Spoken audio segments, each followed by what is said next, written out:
So basically today I'm going to be doing a review about the Mako 12 Riot Kayak. I got this kayak at Oceanside Paddle Shack, which is a kayak retail store located off of Oceanside Boulevard. The link will be right there.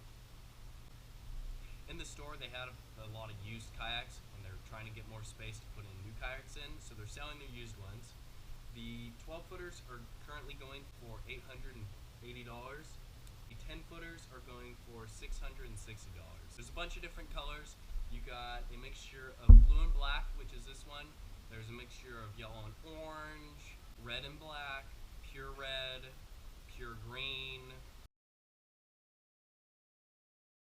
There's just a variety of different colors. So this is my personal kayak. I've had it for about 7 months. I've used other kayaks, same brand, so the same Mako 12 Riot kayak, but they've just been in different colors and older versions. I'm going to start with the basics. It is a Mako 12 Riot kayak. It is 12 feet 4 inches in length and it weighs 80 pounds. Carrying capacity is 470 pounds. Rod holders, 2 in the front, 2 in the back. Comes with the rudder system. Comes with 2 dry hatches, 1 in the back, 1 in the front, a seat, and a pedal drive. So first we start off with rod holders. There are 2 in the front as well as 2 in the back. You do have the option to add some extra rod holders with these rails, which you can get these at Oceanside Paddle Shack.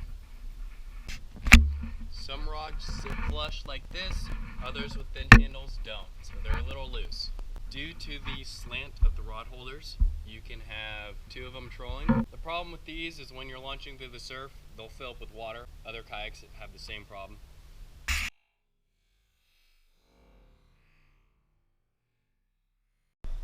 So I get asked a lot what I use to tie down my rods in the surf. But usually I don't tie down my rods. I will just put them up front right here with the butt and reel in the back and the rod tip out front. I'll paddle through the surf, put the rods in the rod holders, and then put in the pedal drive.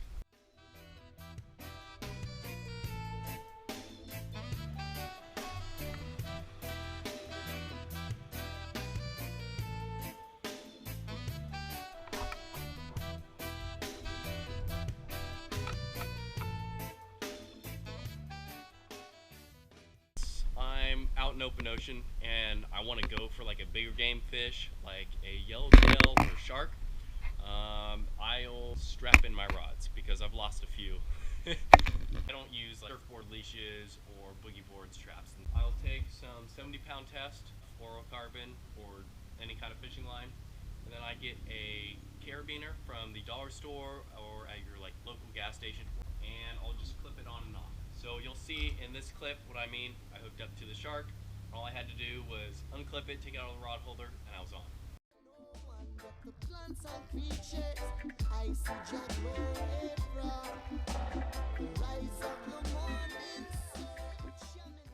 So next order of business is the pedal drive. This pedal drive weighs 7 pounds.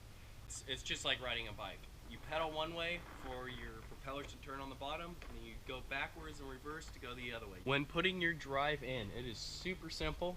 Getting out is a little more of a challenge. The propeller is flush with the body. You can put it through like so.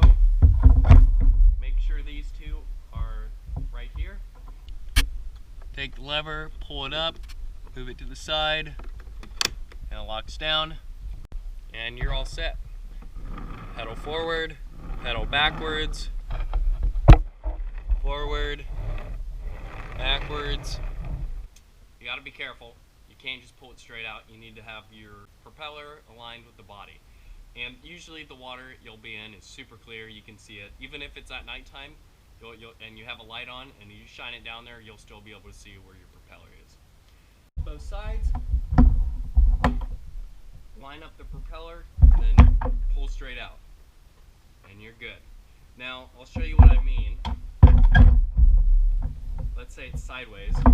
I can't, no matter which way I pull it out, it's not going to come out. If you're going through a bunch of kelp, it will wrap around and get caught, and it's super frustrating. So if you do happen to go for calico bass and stuff like that, just pull this up, put the block in, and paddle over to your spot.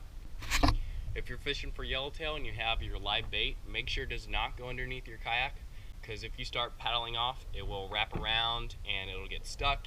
It's really frustrating to get it out. So you have a front hatch, pull out, turn to the left, pull up. Oh, I already have some stuff in there. But basically you hold your snacks, your lobster card, and some water. Different kind of style. You just twist open and you got your bait, basically a mesh. For whatever reason, if your kayak does happen to spring a leak, take on water, and you need to go to shore to empty it, you have a drain right here. And you just twist out, flip your kayak upside down, and empty it out. Speaking of holes, if you do purchase one at Oceanside Paddle Shack, which is right here, and you get a hole in your kayak and you tell them where it is, they will repair it for you for free. Next order of business is the seat. The seat's pretty simple, folds up and down. You can loosen the straps to make it lay down flat. So when I'm fishing at Lagoon at night for stingrays, I'll actually lay this flat, and my buddies and I will do stargazing until we have our lines ripping out. Steering system's pretty easy. Turn left to go left, turn right to go right, and so forth. Before we get into the fishing part, I want to tell you about the filming, how I film, how I capture people's experiences, my experiences, and all that stuff. So I'm going to show you a few clips, and it'll show you where my GoPro sits and what that looks like on the water.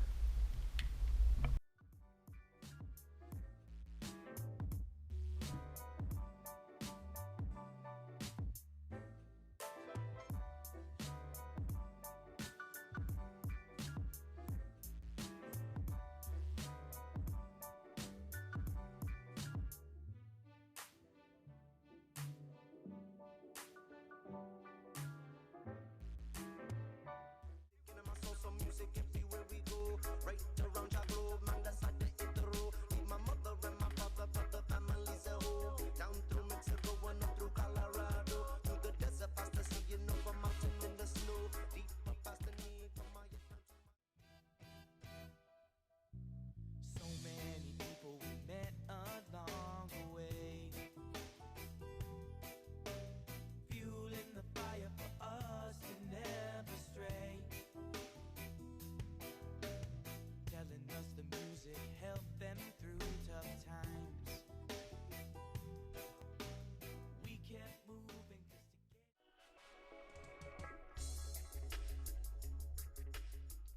Can you easily hoop net off of this? Answer is yes. For those hoop nets, I like to put them here. When I get to my spot, I'll take the hoop net, put it in my lap, and then plop it in the water, and I'm good to go.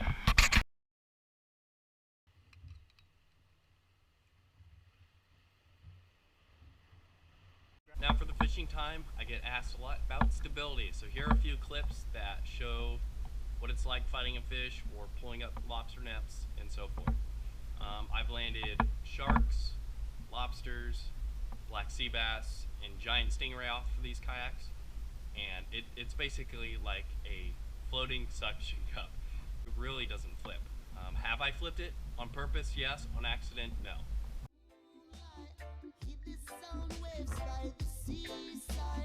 we don't need to play for anyone. We don't need to play for anyone. Shining in the moonlight.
that's all for this video. I hope you enjoyed. Thank you for watching. If you have any questions, just let me know. See ya.